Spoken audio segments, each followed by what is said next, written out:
अभी तक आप लिख रहे हैं? तुम कहीं जा रही हो? आज आपके लिखे नाटक दूत वाक्यम का प्रयोग है। वो तो होता ही रहता है। यदि आज मैं ना जाऊं तो लेखक को ऐसे भी पूछता कौन है आजकल। मुझसे अपनी प्रशंसा सुनना चाहते हैं? जैसे ही नगर की सुंदर सुंदर नर्तकियां, गणिकाएं, कुलवधुएं और मूर्ख प्रशंसक आपको घेर लेते हैं, आप मेरी ओर देखते कहाँ हैं? मूर्ख प्रशंसक? ये तुम मेरे साथ अन्याय कर रही हो। है कोई नगर में महाकवि भास की आलोचना करने वाला? जिसे देखो महान भास, भास महान है, यही कहते नहीं थकता। अरे आलोचना करने वाली से तो मेरा विवाह हो गया है, अब क्या करूं? और निंदक घर में लेकर आओ? नहीं, कोई झूठी प्रशंसक ले आइए जो दिन रात नाटक में डूबे रहने वाले की सेवा भी करे और तोते की तरह कहती भी रहे महान भास, महान भास। व्याकरण गलत है, तोता नहीं तोती का। अब रहने दो, तुम नाटककारों को मैं खूब जानती हूँ। जहाँ सुंदरियों ने प्रशंसा के दो शब्द नहीं कहे, वहीं पिघल जाते हैं आप जैसे महान नाटककार। रसिक पुरुष भी तो करते हैं प्रशंसा। पुरुषों से प्रशंसा सुनने के लिए तड़प रहे हैं आप। वाद विवाद में कोई पत्नी से जीता है आज तक? आप नहीं जा रहे तो मैं भी नहीं जा रही। क्यों? प्रिया, तुम तो जानती हो कि मैं नाटक देखते समय कितने तनाव में रहता हूँ।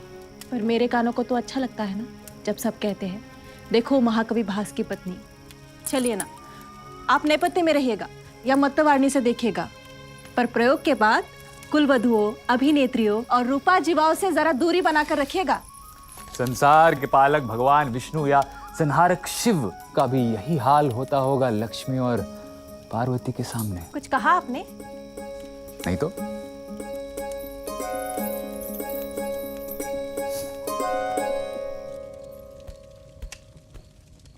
प्रतिहार, महाराज दुर्योधन ने आज्ञा दी है कि आज मैं अपने सभी राजाओं के साथ मंत्रणा करना चाहता हूं, इसलिए सभी राजागण बुलाए जाएं। अरे, ये महाराज दुर्योधन तो इसी ओर ही आ रहे हैं। आज क्रोध नष्ट हो जाने से मेरा हृदय प्रसन्न है। सहसा रण का उत्सव आने से पांडव सेना के मदमत्त हाथियों के मूसल जैसे विशाल दांतों को उखाड़कर उन्हें दंतहीन करने की इच्छा होती है। आइए हम सभी सभा भवन में चले। आचार्य, आपका अभिवादन करता हूं। सभा भवन में आइए। पितामह, आपका अभिवादन करता हूं। सभा भवन में चले। ये कूर्मासन आपके लिए है आचार्य। पितामह, ये सिंहासन आपके लिए। महाराज की जय हो। पांडवों के शिविर से दूत बनकर पुरुषोत्तम पधारे। वो ग्वाला तुम्हारा पुरुषोत्तम है। जरासन ने जिसके देश, कीर्ति और सुख का अपहरण कर लिया, वो पुरुषोत्तम है। महाराज प्रसन्न हो, घबराहट के कारण शिष्टाचार का ध्यान नहीं रहा। कभी कभी ऐसा हो जाता है। अब कहो, कौन आया है दूत बनकर? वही जिसका नाम केशव है। केशव, जल में बहने वाला मुर्दा। राजाओं, तो क्या कहते हैं आप लोग? अर्घ्य देकर उस केशव की पूजा करनी चाहिए? नहीं, यह मुझे अच्छा नहीं लगेगा।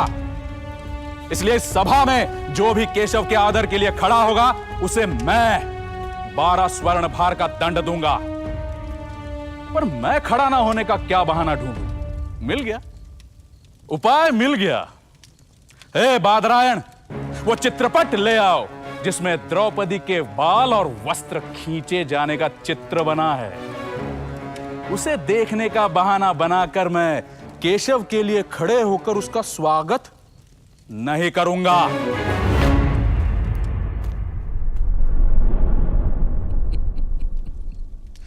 बादरायण, एक साधारण पक्षी के वाहन पर गर्व करने वाले उस दूत को बुलाओ।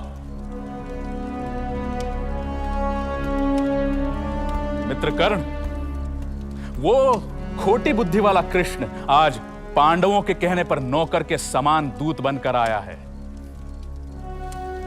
इसलिए हे कर्ण, युधिष्ठिर की स्त्रियों जैसी कायरता भरी वाणी को सुनने के लिए अपने कानों को तैयार कर लो। मुझे देखकर सभी क्षत्रिय क्यों घबरा गए? घबराइए नहीं। क्यों केशव को देखकर सभी क्षत्रिय घबरा गए? मेरे द्वारा कहा हुआ दंड याद है ना? सुयोधन, युधिष्ठिर ने निवेदन किया है कि वनवास की प्रतिज्ञा पूरी हो गई है, इसलिए उन्हें उनके पिता के राज्य का हिस्सा दे दीजिए। हे दूत, राज्य तो साहसी राजपुत्रों के द्वारा अपने शत्रुओं से जीतकर भोग करने की वस्तु है। संसार में राज्य मांगा नहीं जाता और न ही दीन बनकर भीख मांगने वालों को दिया जाता है। यदि उन्हें राज्य चाहिए तो वो साहस दिखाएं, और यदि पांडवों को शांति चाहिए तो वे वन में जाकर रहें जहां शांत आत्माएं रहती हैं। हे सुयोधन, अपने भाइयों के लिए इस प्रकार की कड़वी बातें बंद करो। पुण्य से प्राप्त होने वाले राज्य को पाकर जो अपने भाइयों को ठगता है उसके सारे श्रम विफल हो जाते हैं।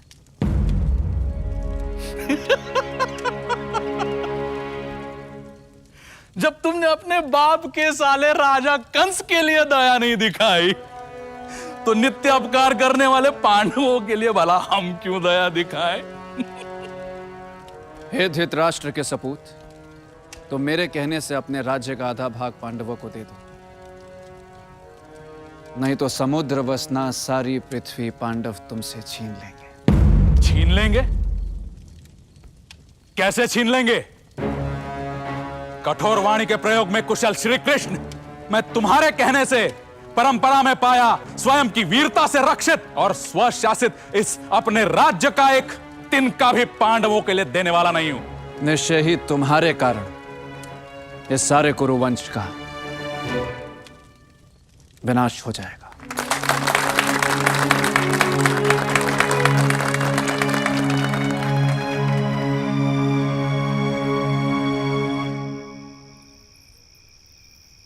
क्या बात है, आज तो आपने किसी की ओर देखा तक नहीं। सुंदरिया मुस्कुराहटें बिखेरती रही पर कोई घाव नहीं हुआ। प्रशंसकों के बीच भी ज्यादा नहीं रुके, निर्देशक अभिनेताओं के साथ भी समय नहीं बिताया, न पान का आमंत्रण स्वीकार किया। नाट्य प्रयोग के बाद सीधे घर की ओर। एक नाटककार के साथ ये अनहोनी कैसे हो रही है? मन में एक साथ कई प्रश्न उठ रहे हैं रत्माला। बकुला, देख जरा प्रदीप में तेल तो भरा हुआ है ना? ना है तो भर दे। बकुला, पहले भोजन। ठीक स्वामिनी।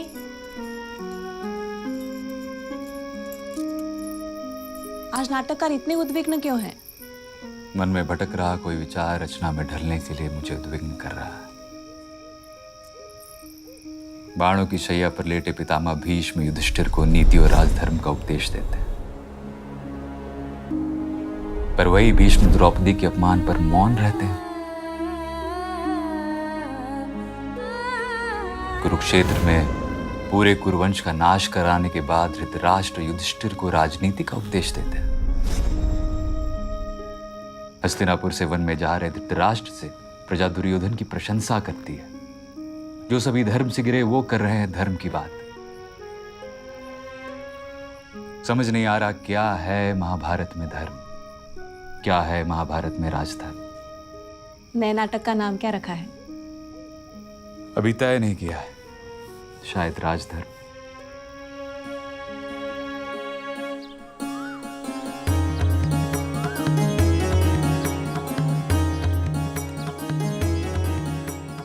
महाराज धृतराष्ट्र आसन पर बैठे हैं। मंत्रीवर कणिक का प्रवेश।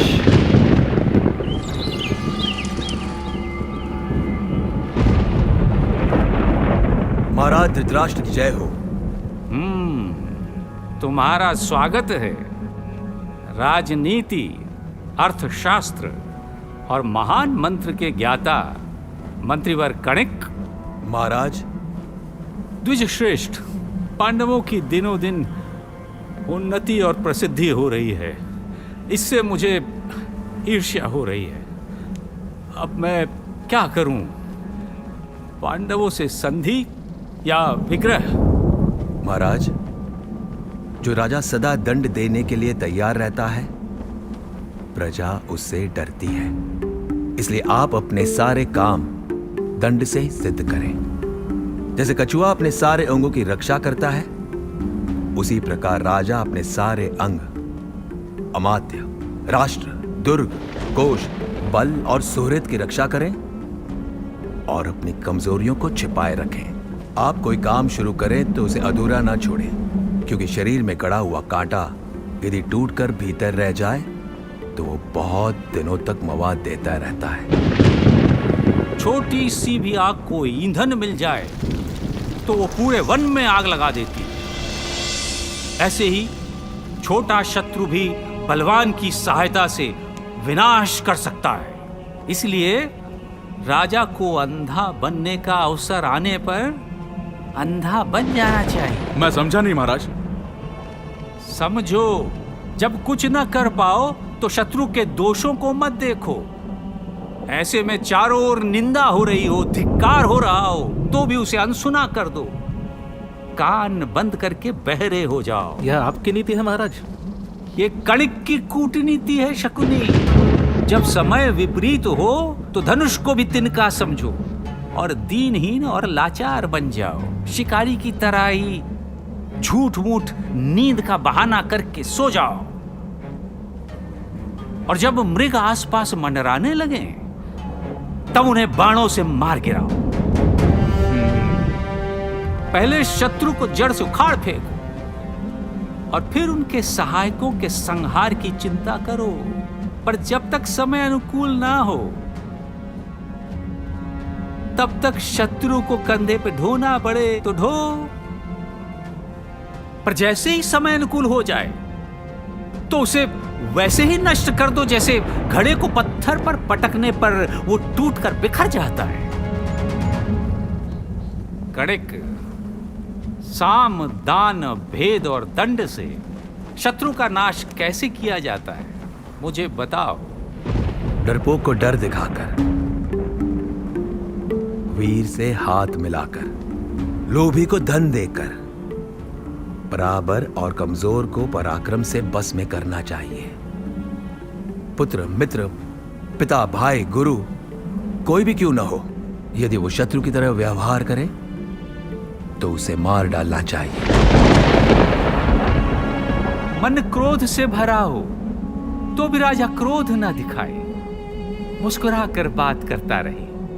कभी क्रोध में दूसरे का तिरस्कार ना करे। शत्रु पर वार करने से पहले और वार करते समय भी उससे मीठे वचन बोले। शत्रु को मार कर भी उसके प्रति दया दिखाए, उसके लिए शोक प्रकट करे, आंसू बहाए। पांडवों की मृत्यु पर मैं शोक और आंसू तो बहा सकता हूं, पर प्रहार करते समय उनसे मीठे वचन नहीं बोल सकता था। शकुनी, सुयोधन को धैर्य सिखाओ। मैंने जो मंत्र कणिक से पाया है वो मैं तुम लोगों को दे रहा हूं। ध्यान से सुनो। धर्म के आचरण का ढोंग करने से घोर अपराध भी वैसे ही ढक जाता है जैसे पर्वत काले मेघों से ढक जाता है। यह कणिक तो बड़ा दुष्ट है। धृतराष्ट्र को कैसी गलत सलाह दे रहा है। सच तो कह रहा है कणिक, राजा और मंत्रियों के बारे में। क्यों महाकवि? मैंने तो वही लिखा है जो कणिक ने कहा है। महाकवि अभी कवि धर्म नहीं, राजधर्म निभा रहे हैं। आगे पढ़ो आगे। राजा धनहीनों, नास्तिकों और चोरों को अपने राज्य में न रहने दे। नास्तिक और चोर तो समझ में आते हैं, परंतु ये धनहीन क्यों? धनहीन से ना राजा को कुछ मिलना है, ना राज्य अधिकारियों को। आगे पढ़ो। राजा शत्रु के आने पर उठे, उसकी अगवानी करे, उसे आसन दे, भोजन दे, कोई प्रिय वस्तु भेंट करे, उसका विश्वास जीते, पर अपने लाभ के लिए उसे मारने में संकोच ना करे। सांप की तरह ऐसा काटे कि शत्रु उठकर बैठ ना सके। जो विश्वास पात्र नहीं है उस पर राजा कभी विश्वास ना करे, परंतु जो विश्वास पात्र है उस पर भी अति विश्वास ना करे, क्योंकि अति विश्वास से उत्पन्न होने वाला भय राजा की जड़ मूल का भी नाश कर डालता है। ये है राजनीति। ये मंत्र तो अभिनेताओं पर भी लागू पड़ता है।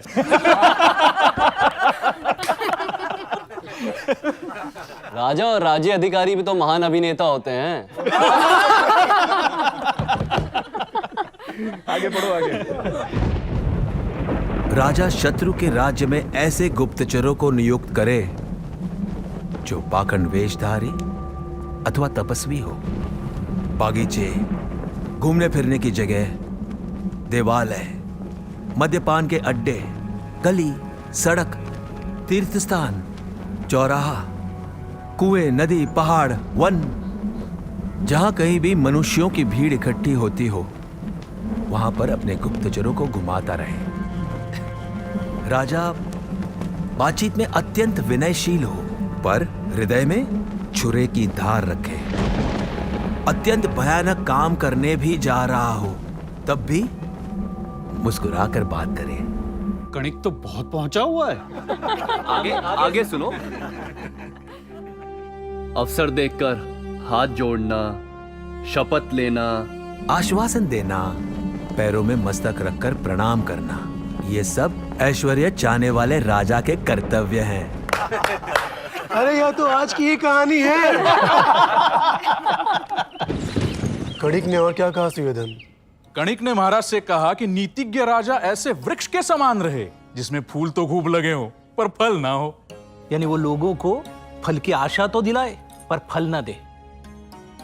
कर्ण, कणिक कहता है धनवान मनुष्य किसी धनवान के पास नहीं जाता, इसलिए राजा दूसरों के काम अधूरे छोड़ दें ताकि उनका आना जाना बना रहे। मित्र और शत्रु दोनों को यह पता न चले कि राजा कब क्या करना चाहता है। कार्य शुरू होने पर या कार्य समाप्त होने के बाद ही प्रजा राजा को देख सके। और यदि राजा किसी को किसी बात की आशा दे तो वो जल्दी पूरा ना करके उसे लंबे समय तक लटकाए रहे, और जब उसे पूरा करने का समय आए तो उसमें कोई विघ्न डाल दे और समय की अवधि बढ़ा दे। विघ्न का कोई भी कारण बता दे और उस कारण को भी तर्क से सही साबित कर दे। यहां पर जैसे लोहे का छुरा शान चढ़ाकर तेज किया जाता है और चमड़े के संपुट में उसे छिपा कर रखा जाता है, जो समय आने पर सिर को भी काट देता है, वैसे ही राजा को अपने मन की बात छिपा कर रखनी चाहिए और सही समय पर छुरे की धार से शत्रु के सिर को काट देना चाहिए। गुरुश्रेष्ठ, आप इसी कूटनीति का सहारा लेकर पांडवों से यथोचित व्यवहार करते रहें, पर कुछ ऐसा करें कि आप स्वयं संकट के समुद्र में ना डूब जाएं। आप साधन संपन्न हैं, इसलिए पांडुपुत्रों से अपनी रक्षा करिए। कणिक चले जाते हैं और धृतराष्ट्र व्याकुल हो उठते हैं। पहला अंक समाप्त। महाकवि, कणिक की नीति राजा का आदर्श नहीं हो सकती। कौन कहता है कि आदर्श है? ना महाभारत, ना महर्षि व्यास। कणिक और धृतराष्ट्र राजनीति का एक छोर है और विदुर, भीष्म और कृष्ण राजनीति का दूसरा छोर है। महाभारत में कणिक है, इसलिए महाभारत में भीष्म भी है। कणिक से कूटनीति का मंत्र लेने वाला धृतराष्ट्र महाभारत के अंत में आश्रम वासिक पर्व में युधिष्ठिर को राजनीति का उपदेश देता है। धृतराष्ट्र धर्मराज को उपदेश देते हैं? हाँ, यही है धर्म और अधर्म के बीच झूलते हुए महाभारत के चरित्रों की विडंबना। आदि पर्व के धृतराष्ट्र से लेकर आश्रमवासिक पर्व के धृतराष्ट्र तक की यात्रा। महाकवि, आप नाटक पूरा कीजिए। मैं सूत्रधार की चुनौती स्वीकार करने के लिए तैयार हूं। अथ द्वितीय अंकः। सभी पांडवों से पूजित होकर महर्षि नारद युधिष्ठिर से पूछते हैं, राजन, क्या तुम्हारा धन तुम्हारे निर्वाह के लिए पूरा पड़ जाता है? भरत श्रेष्ठ, तुम्हारे राज्य के संपन्न व्यक्ति अहितकारी व्यसनों से बचकर तुमसे प्रेम करते हैं ना? हाँ महर्षि। तुमने अपने जैसे विश्वास योग्य वृद्ध, शुद्ध हृदय, बुद्धिमान, कुलीन और तुमसे अनुराग रखने वालों को ही मंत्री बनाया है ना? क्योंकि विजय का मूल सही सलाह और उसकी रक्षा है। एक योग्य मंत्री ही वो दे सकता है। हाँ महर्षि। भारत, शास्त्राज्ञ अमात्यों द्वारा तुम्हारा राष्ट्र सुरक्षित है ना? हाँ महर्षि। मंत्रणा 2 से 4 कानों तक गुप्त रहती है, 6 कानों तक पहुंचते ही फूट जाती है। इसलिए तुम एकाकी या अनेक लोगों के साथ बैठकर मंत्रणा तो नहीं करते? नहीं महर्षि। तुम्हारे राज्य के किसानों और मजदूरों का तुम ध्यान रखते हो ना? तुम उन्हें बार बार छोड़ते और वापस तो नहीं लेते। महान विकास के लिए सबका स्नेहपूर्ण सहयोग आवश्यक है। मैं उनका ध्यान रखता हूं महर्षि। तुम अपनी सेना को भोजन और वेतन निर्धारित समय पर देते हो ना? हाँ महर्षि। जो उन्हें दिया जाना चाहिए उसमें देरी या कमी तो नहीं करते? नहीं महर्षि। भोजन और वेतन में देरी होने से भृत्यगण नाराज हो जाते हैं। महर्षि, क्या सभी मंत्री और मुख्य अधिकारी तुमसे प्रेम करते हैं? हाँ महर्षि। क्या तुम्हारे अधिकारियों में कोई ऐसा है जो अपनी मनमानी करता है और तुम्हारे शासन का उल्लंघन करता है? नहीं महर्षि। जो कर्मचारी या अधिकारी किसी कार्य को भली भांति करता है उसे तुम अधिक सम्मान, अतिरिक्त वेतन और भत्ता देते हो ना? हाँ महर्षि।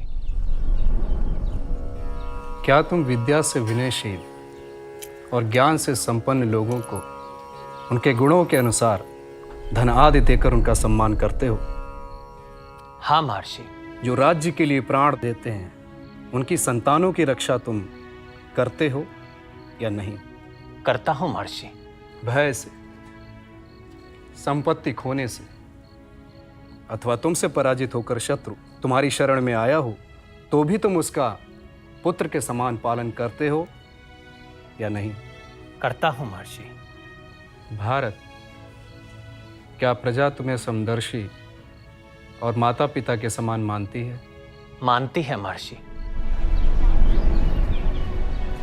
क्या सौराष्ट्र और शत्रु राष्ट्र में तुम्हारे अधिकारी घूम घूम कर जनता को अपने बस में कर लेने के उपाय करते हैं ना? हाँ महर्षि। ये रामायण के कच्चित सर्ग जैसा नहीं लगता, जहाँ चित्रकूट में श्री राम भरत से प्रश्न करने के बहाने उन्हें कर्तव्य का ध्यान दिलाते हैं। बिल्कुल ठीक कहा तुम। ये भारत की परंपरा है जहाँ ऋषि योगक्षेम पूछने के बहाने राजा को उसके कर्तव्यों का ध्यान दिलाते हैं। जहाँ महर्षि नारद युधिष्ठिर से वे प्रश्न भी प्रश्न करते हैं जो श्री राम ने भरत से कभी ना किए। और सुनाओ? सुनूंगी तभी तो सखियों को सुनाऊंगी। भारत, तुम्हारे सेवक पूर्वाह्न में तुमसे मद्यपान, द्युत क्रीड़ा और युवती स्त्री आदि दुर्व्यसनों में तुम्हारा समय और धन नष्ट करने के लिए प्रस्ताव तो नहीं रखते? नहीं महर्षि। धर्मराज के सामने युवती का प्रस्ताव? चुप कर, आगे सुन। तुम्हारी आय व्यय के लेखक और गणक प्रतिदिन सुबह तुम्हारे समक्ष आय व्यय का हिसाब प्रस्तुत करते हैं ना? हाँ महर्षि। किन्हीं कार्यों में नियुक्त प्रौढ़, हितैषी और प्रिय कर्मचारी को उनके किसी अपराध की जांच किए बिना तो तुम उन्हें काम से अलग तो नहीं कर देते? नहीं महर्षि। चोर, लोभी, राजकुमार, राजकुल की स्त्रियां और तुम स्वयं राष्ट्र को पीड़ा तो नहीं पहुंचा रहे? नहीं महर्षि। क्या तुम्हारे राष्ट्र के किसान संतुष्ट हैं? हाँ महर्षि। क्या तुम्हारे राष्ट्र में जल के लिए बड़े बड़े तालाब बनवाए गए हैं? केवल वर्षा के पानी के भरोसे ही तो खेती नहीं होती है ना? नहीं महर्षि। क्या तुम्हारे राज्य के किसान का अनाज और बीज नष्ट तो नहीं होता है? नहीं महर्षि। क्या तुम प्रत्येक किसान को 1% ब्याज पर ऋण देते हो? हाँ महर्षि। क्या तुम्हारे जनपद के प्रत्येक गांव में बुद्धिमान, वीर, कर्मकुशल 5-5 पंच मिलकर जनहित का कार्य करते हैं? हाँ महर्षि। क्या गांव को भी नगर के समान सुरक्षा दी जाती है? क्या सीमा के गांव को भी दूसरे गांव की तरह सभी सुविधाएं दी जाती हैं? क्या सभी प्रांत, नगर और गांव तुम्हें राज की कर देते हैं? हाँ महर्षि। तुम्हारे राज्य का रक्षा बल सिपाहियों को साथ में लेकर चोर और डाकुओं को पकड़ते हुए सुगम और दुर्गम नगरों में घूमते रहते हैं ना? हाँ महर्षि। क्या स्त्रियां तुम्हारे राज्य में पूरी तरह से सुरक्षित हैं? हाँ महर्षि। कोई आपातकालीन या संकट की सूचना मिलने पर भी तुम अपने प्रिय विलास में लिप्त सोए तो नहीं रहते? नहीं महर्षि। भारत, तुम प्रतिदिन मंत्रियों के साथ प्रजा से मिलकर उनकी समस्या का हल करते हो या नहीं? करता हूँ महर्षि। क्या तुम अपराधियों से यमराज और साधु पुरुषों से धर्मराज की तरह व्यवहार करते हो? हाँ महर्षि। कहीं ऐसा तो नहीं कि जो तुम्हारे पास कुछ मांगने आया हो तुम उसे आंख उठाकर भी नहीं देखते? नहीं महर्षि। जिसे पहले राज्य की ओर से सहायता मिल रही थी, बंद हो जाने से वो तुम्हारे पास फिर उसे पाने के लिए आया हो, तुम उसे अभिमानवश, मोह और लोभ के कारण अनदेखा तो नहीं करते? नहीं महर्षि। तुम्हारे राष्ट्रवासी, नगरवासी एकजुट होकर तुम्हारा विरोध तो नहीं करते? शत्रुओं ने उन्हें रिश्वत देके खरीद तो नहीं लिया ना? यानी प्रजा राजा के विरुद्ध एकजुट होती थी? वैदिक से वर्तमान तक भारत ने प्रजा के इस अधिकार की रक्षा की है। और राष्ट्र विरोधी तत्व प्रजा को रिश्वत देकर भड़काते भी होंगे? इसलिए महर्षि नारद प्रश्न कर रहे हैं। आगे? क्या तुम्हारे मुख्य भूमिपाल तुमसे प्रेम करते हैं ना? क्या तुमसे सम्मान पाकर वे तुम्हारे लिए आत्म बलिदान दे सकते हैं? हाँ महर्षि। भारत, तुम्हारे कर वसूल करने वाले अधिकारी व्यापारियों से ठीक ठीक कर वसूल करते हैं ना? हाँ महर्षि।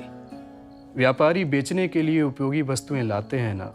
तुम्हारे कर्मचारी उन व्यापारियों को छत से ठगते तो नहीं है ना? व्यापारियों का नगर और राष्ट्र में सम्मान होता है महर्षि। तुम्हारे राष्ट्र में मांगलिक उत्सव आदि होते हैं? हाँ महर्षि। शिल्पियों का वर्षा के 4 महीनों में निर्वाह हो सके उतना काम उन्हें दिया जाता है ना? हाँ महर्षि। आपके बताए हुए राजधर्म का मैं यथाशक्ति पालन करता हूँ। तो यह है सभा पर्व के लोकपाल सभाख्यान पर्व में महर्षि नारद द्वारा युधिष्ठिर को राजधर्म का उपदेश। कहाँ कणिक की कूटनीति और कहाँ महर्षि नारद की राजधर्म की व्याख्या, दोनों एक दूसरे के विपरीत। अपनी सत्ता को स्थिर रखने के लिए धृतराष्ट्र कणिक से सलाह लेते हैं और युधिष्ठिर नारद से सुशासन का पाठ सुनते हैं। ये है राजनीति की 2 धाराएं। महाकवि, आप इस नाटक को जल्दी पूरा करिए। मैं कौमुदी महोत्सव में इस नाटक को करना चाहूंगा। पर इस नाटक में स्त्री पात्र कहाँ है?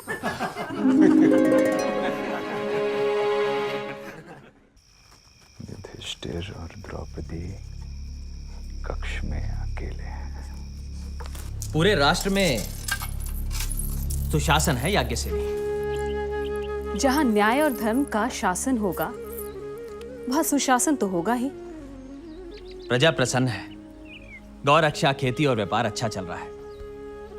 मेरे राजवल्लभ प्रजा के साथ कपट नहीं करते। आपके राजवल्लभ आपस में ही कहीं झूठ और कपट तो नहीं कर रहे? तुमने सुना है कहीं? मैंने तो सुना है कि चोर और ठग भी पकड़े जाने पर झूठ नहीं बोलते। सभी आपको पिता मानते हैं। कौन? चोर और ठग? प्रजा भी, चोर और ठग भी। जानती हूँ कि राज्यों में आपको अजात शत्रु कहा जाता है। याज्ञसेनी, धर्म से अर्जित धन और कर से राज्य का कोष भरा हुआ है। इसलिए सभी की अभिलाषा है कि मैं राजसूय यज्ञ करूं। कृष्ण का भी यही मत है। तुम्हारा क्या मत है? आपका संकल्प पूरा हो। आपका संकल्प पूरा हो। आपका संकल्प पूरा हो।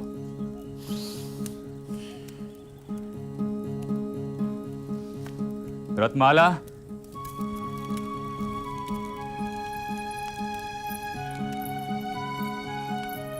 अब क्या समस्या आ गई? इधर बैठ।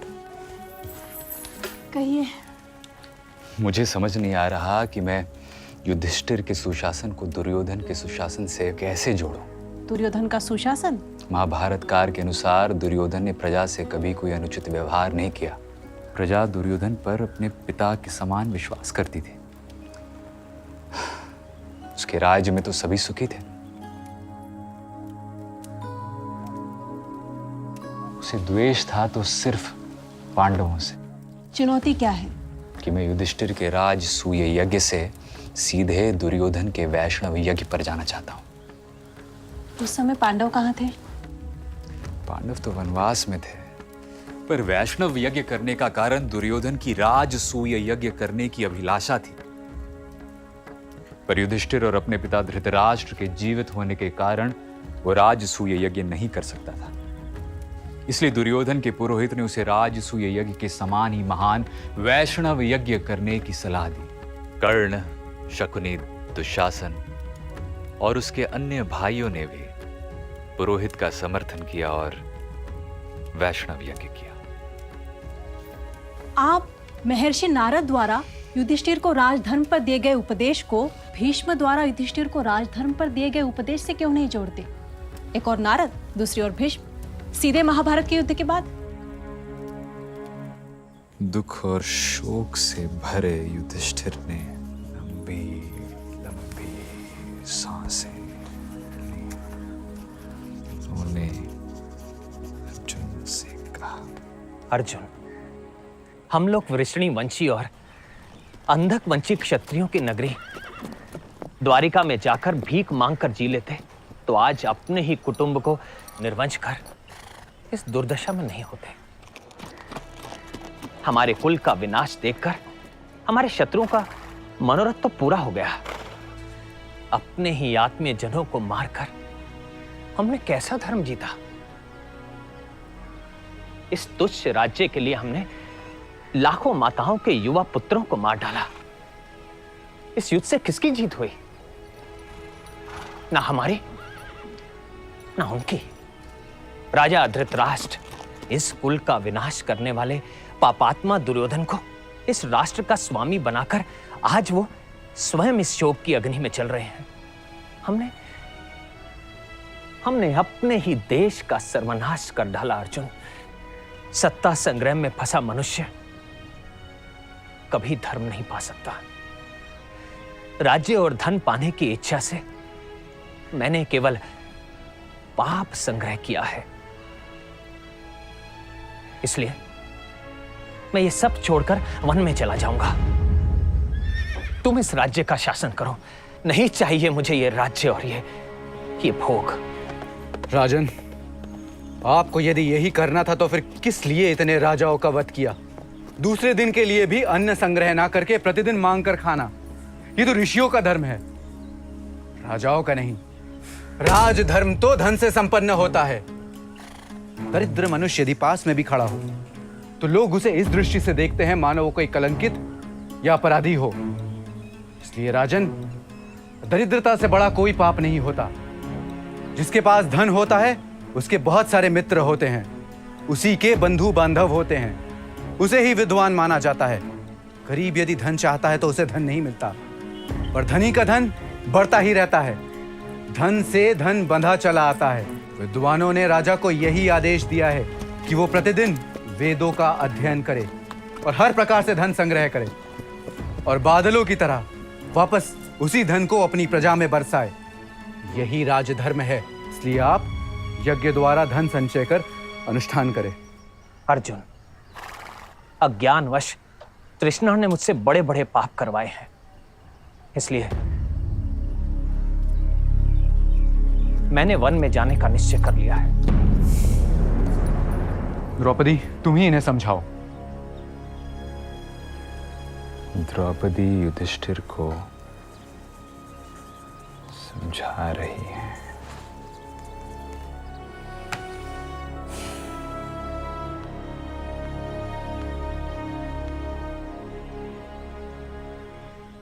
आपके बंधु आपके राज्य न करने का संकल्प सुनकर सूख गए हैं। पपीहे के समान वह आपसे राज्य करने की रट लगाए हुए हैं। राजन, आपको यह राज्य न शास्त्रों के सुनने से, न दान में, न किसी के समझाने बुझाने पर, न यज्ञ करने से और न ही भीख मांगने से मिला है। द्रोण, कर्ण, अश्वत्थामा और कृपाचार्य जिस सेना की रक्षा करते थे, उसका वध करके आपको यह राज्य मिला है। इसलिए आप इसका उपभोग करें। आप राज्य छोड़कर स्वयं के लिए विपत्ति खड़ी ना करें। इसलिए आप धर्म पूर्वक प्रजा का पालन करें। राजन, दंड प्रजा पर शासन करता है, उनकी रक्षा करता है। सबके सो जाने पर भी दंड जागता रहता है। इसीलिए दंड को राजा का धर्म कहा गया है। दंड ही धर्म, अर्थ और काम की रक्षा करता है। इसलिए आप दंड धारण कीजिए। दंड के डर से ही कई अपराध नहीं करते। यदि संसार में दंड ना रहे तो ये सारी प्रजा नष्ट हो जाए। जिस प्रकार बड़ी मछली छोटी मछली को खा जाती है, उसी प्रकार दंड ना हो तो बलवान दुर्बल को खा जाए। यह राज्य आपको धर्म से मिला हो या अधर्म से, इसका शोक न कर आप राज्य और यज्ञ करिए। सारे काम धन के अधीन है, पर धन दंड के अधीन है। यह है दंड की महानता। इसलिए राजन, आप प्रजा की रक्षा कीजिए।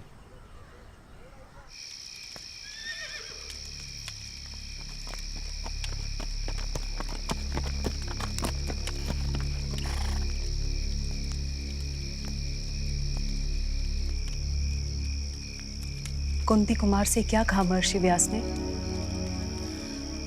महर्षि ने महाराज से कहा कि जो राजा अपनी प्रजा की आय का छठा भाग कर के रूप में लेकर भी राष्ट्र की रक्षा नहीं करता, प्रजा के चौथाई पाप का भागीदार होता है।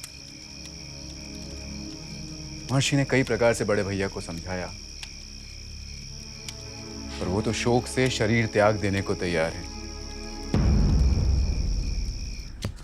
इस तरह भगवान कृष्ण, द्वैपायन व्यास, देवस्थान अर्जुन और बहुत से लोगों के समझाने पर युधिष्ठिर मान गए।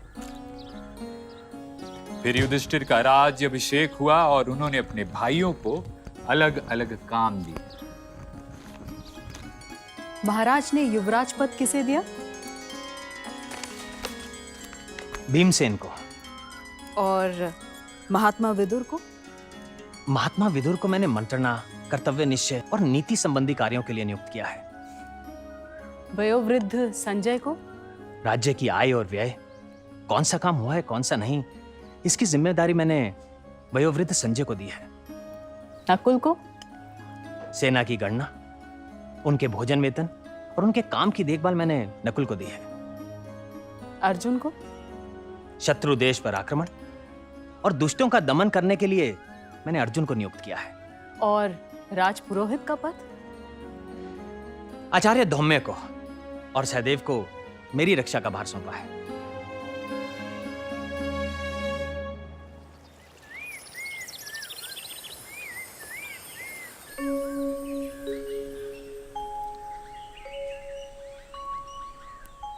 श्री कृष्ण, आपकी रात सुख से बीती?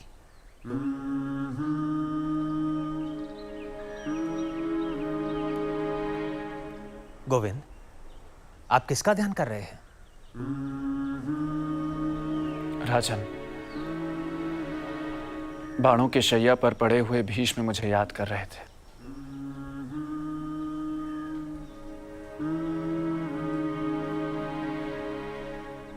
इसलिए मैं भी मन ही मन उन्हीं के पास पहुंच गया था।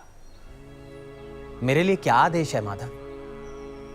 भरत श्रेष्ठ, पुरुष सिंह भीष्म के स्वर्गारोहण के बाद यह पृथ्वी अमावस्या की रात की तरह श्रीहीन हो जाएगी। इसीलिए आप गंगा नंदन भीष्म के पास चलकर मन में जो भी संदेह हो पूछ लें। आप उनसे धर्म, अर्थ, काम और मोक्ष, यज्ञ, आश्रम धर्म, राजधर्म, इनके बारे में पूछें, क्योंकि जैसे ही भीष्म जैसे सूर्य का अस्त होगा, सारे ज्ञानों का प्रकाश नष्ट हो जाएगा। इसलिए मैं आपको वहां चलने के लिए कह रहा हूं। माधव, हम सब आपको ही आगे रखकर भीष्म के पास चलेंगे।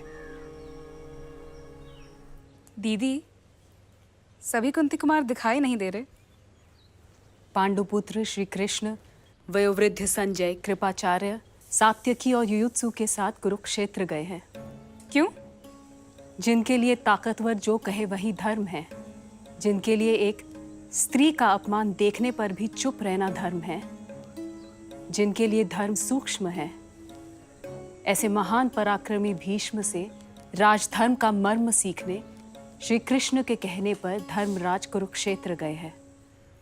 कुरुवंश का विनाश हो गया, फिर भी तुम्हारा क्रोध शांत नहीं हुआ दीदी। मैं तो चाहती हूँ कि मेरा यह क्रोध हर स्त्री में आग बनकर दहके, ताकि जब भी कोई स्त्री का अपमान करने का दुस्साहस करे, उनका भी वही हाल हो जो अपने को वीर समझने वाले कुरुक्षेत्र में पड़े योद्धाओं का हुआ है, जिनकी लाशें अब गीदड़ नोच रहे हैं।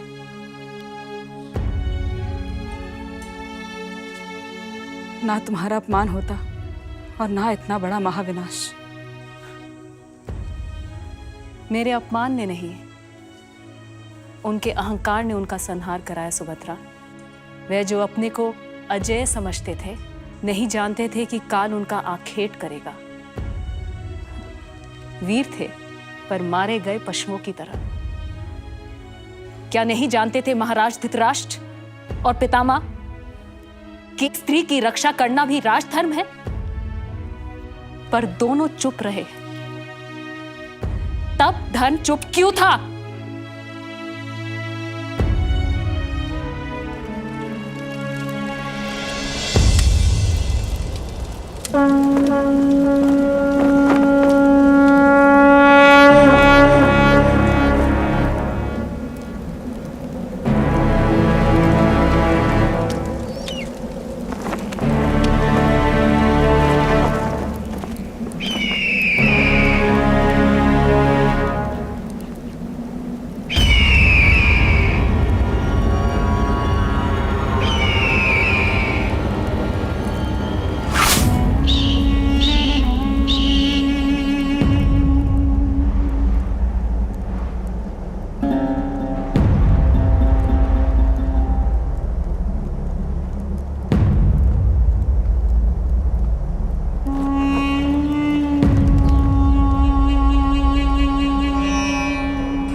वासुदेव।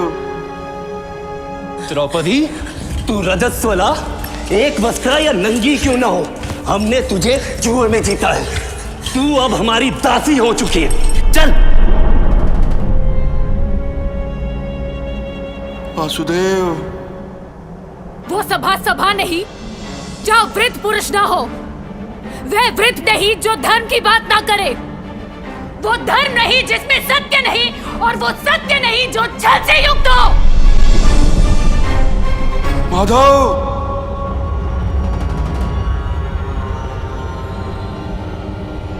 वासुदेव, माधव, कृष्ण, वासुदेव, माधव, गोविंद, गोविंद, गोविंद।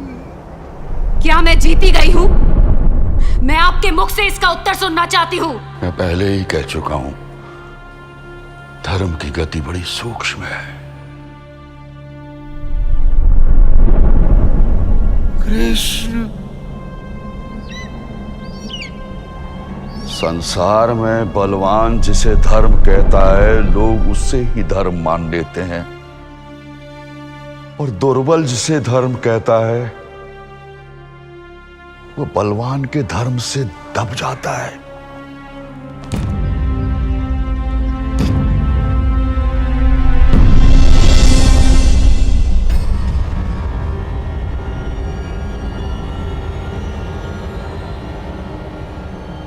मधुसूदन, मधुसूदन, मधुसूदन।